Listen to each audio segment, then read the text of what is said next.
There never was a broadcaster like James Stephens. Broadcasting seemed to come as easily to him as singing to a bird. And he was like a little fragile bird as he perched rather than sat on the edge of his chair before the microphone in the studio.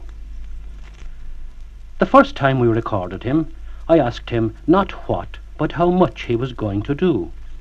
I wanted to know for purposes of timing. We just had to know. Murmuring to himself, he showed me books of his verse from which protruded strips of paper to mark the places. There were many slips, many poems. Oh, he said, it's just a song and a dance. And he skipped a few steps like a blackbird on a lawn. I'll do this one first, this next, and then I'll go back to this one, and so on. I must confess that I was appalled. Supposing he lost his place? Supposing slips of paper fell out? There would be an awful silence, rustling of paper, perhaps agonized murmuring. He seemed to murmur to himself, as if he were tuning up. Desperately, I asked, "But won't you lose your place, Mr. Stephens?"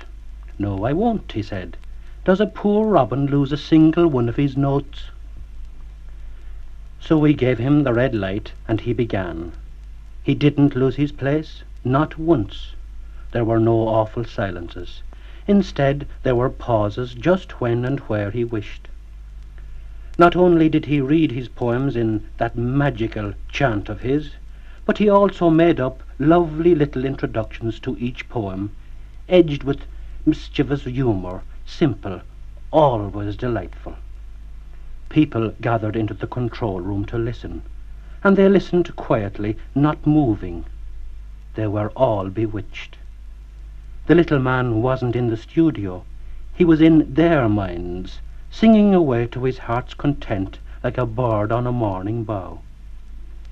In the end, so generous was he, I had to tiptoe into the studio, touch his hand, and rouse him from his excitement.